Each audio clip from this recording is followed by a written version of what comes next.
This video is sponsored by PokemonStore.com, the place for all your Pokemon TCG online needs. This is a fantastic website if you want to start your online collection or if you're just looking for a specific code. Look at all these code cards that they offer. Definitely check it out, PokemonStore.com, and use the coupon code ZapdosTCG for 5% off your next order. Also, this video is sponsored by CardMarket.com. If you're a European player, you're obligated to check out this website. You can sell your own cards or purchase from people all across Europe, so this is a fantastic platform. I use it personally every day, and let's for example check out this boss's orders. You can see in time when the price is right and get notified when it has a specific amount of money. So at this point, €3.28 for a boss's orders. What a bargain sale right here. So definitely check out both of my sponsors. You'll definitely help me out with that a lot.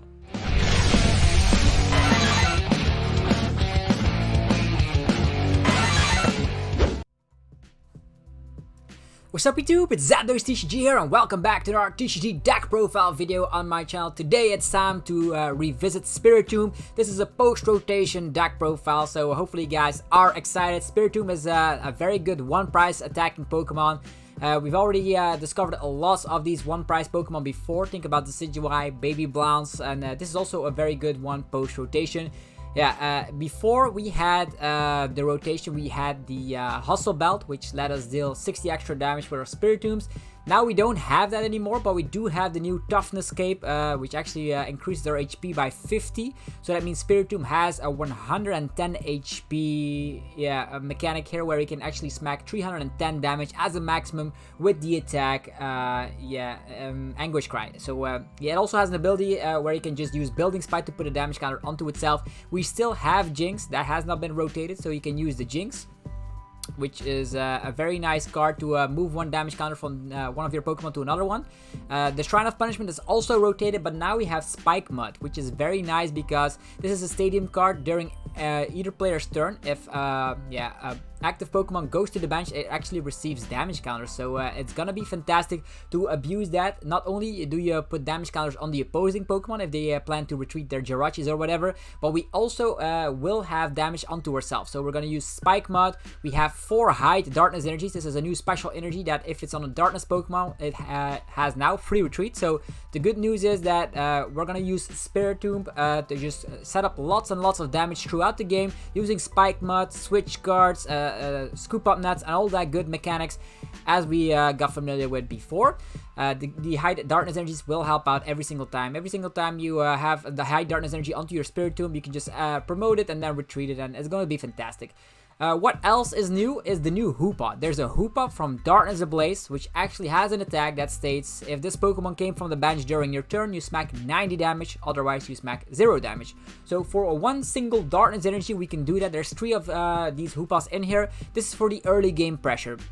It's going to be fantastic to just use Stellar Wish, get something you want, and then fly into the active position with a Hoopa, at least smacking 90 damage, while your Spiritombs are safe on the bench using Building Spite. At one point in the game, your Spiritomb will be able to have the maximum damage output of 310 damage, thanks to the Toughness Cape giving it more HP. The weakness of this scenario is, of course, that if the opponent is running Tool Scrapper, you're gonna have to be very careful to put too much damage onto yourself, otherwise they can just use Tool Scrapper and you get knocked out, which is a little bit tricky.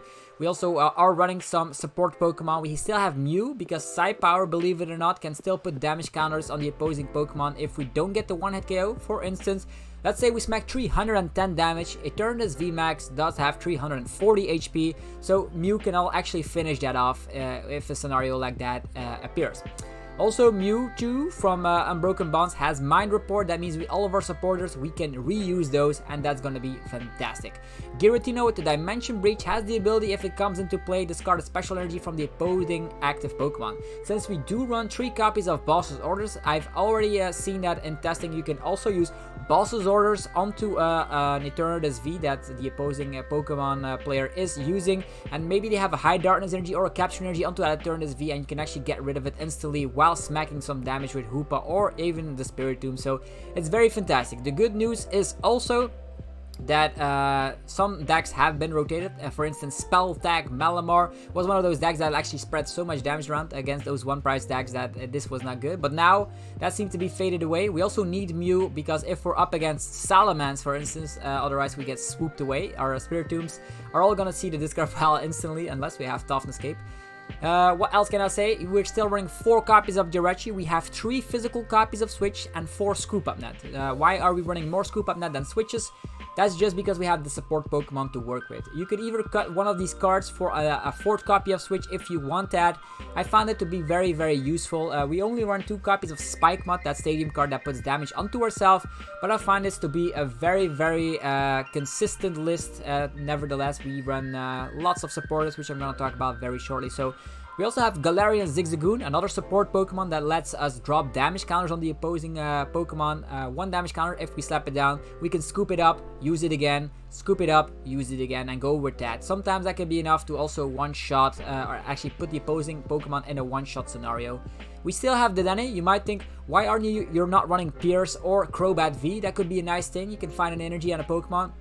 Well, I'm a bigger fan of just using raw Dedenne. Dedenne just draws you into those Toughness Capes. We don't have Adventure back to work with, so you want those Toughness Capes when the time matters. And Dedenne also can get you out of nasty Marnies, so if you get Marnie to a low hand size, that's fantastic. I also find it nice that we're running 4 copies of Great Ball and 4 copies of Quick Ball. So typically, with 4 copies of Spiritomb in here and 3 copies of Hoopa, Great Ball will mostly find those Pokemon, or even the Jynx. The Quick Ball can then be used for something else, like a support Pokemon, for instance. We have Ordinary Rod to shuffle some Pokemon back, but as well a couple of energy. So maybe you can cut down on like an extra energy, as seen like next to me. There is... yeah, as you can see here, 5 copies of the basic Darkness Energy. You could cut that down to 4 copies if you find it more necessary, adding in a 4th copy of Switch. So these Scoop Up Nets and Switches not only are nice to get Jirachi out of the active position, but also helps out in the scenarios where you want to get Hoopa into the active position to just smack some damage. So that's fantastic. The Black Market Prism Star, if you can get this up in the late phase of the game, it will be fantastic.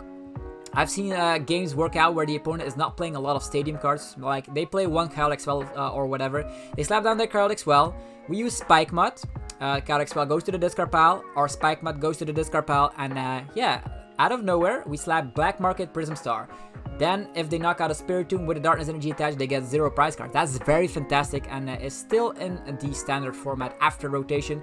There are 3 copies of Boss's Orders. Why is that? This reminds me of Zap Beast in a way, because we can use Stellar Wish and, of course, the Hoopa, and then use Boss's Orders. Stellar Wish finding a Scoop Up Net or a Switch, and then you can use Boss's Orders to knock out, let's say, a Jirachi, an evolving Pokemon like Snom, you name it. It is very much possible. Then, 1 copy of Erika's Hospitality. I think this is gonna be like a one-off in most decks. We can reuse that with Mind Report Mewtwo, but it's also very nice because the Tyrannus VMAX has a bench space of 8.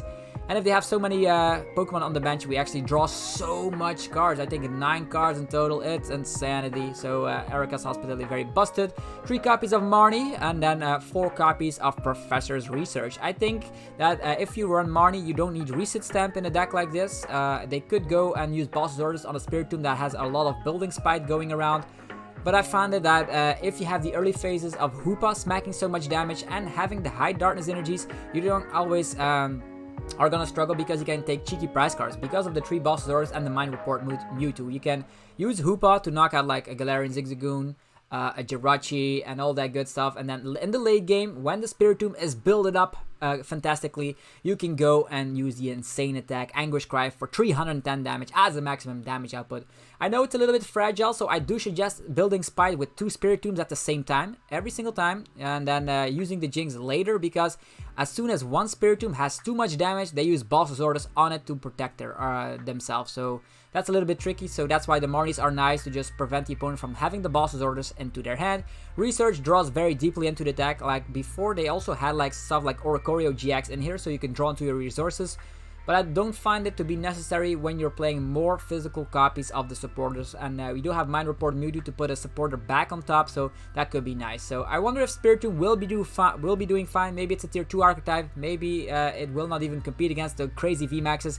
But every 1 prize Pokemon that is able to one-shot a VMAX is definitely worth considering when playing in a tournament. The Toughness Capes are also nice. That means sometimes you can put that Toughness Cape onto your Dedenne-GX, and then Dedenne-GX will not be able to get sniped by Cramorant V. So if you're up against Baby Blound, that could also be like a good way you can play with the Toughness Capes, because typically you won't need the Toughness Capes to hit for huge damage, since Spiritomb can single-handedly knock out Blounds. And also the Hoopa is nice to knock out the cheeky Jirachi. So yeah, it's a very nice way. Reminds us of Zapdos Jirachi back in the day, and now it is back in some sort of Spiritomb Hoopa shenanigans. The high darkness energy is very nice because you can loop those with, of course, the Hoopa. You attack, you hide to the bench, you switch, Stellar Rage and all that, and get some more hand advantage while dishing out damage. And then the 5 copies of the darkness energies, as mentioned right here, you can cut it down to 4 copies if you want to. We do have Ordinary Rod to put 2 of them back in the deck. So hopefully you guys enjoyed this post-rotation Spiritomb deck. Let me know what you want to see up next. Hopefully you guys have a fantastic day. If you enjoyed the video, be sure to mouse the like button, subscribe for more content, and I'll be seeing you guys in the next video very, very shortly. Peace out.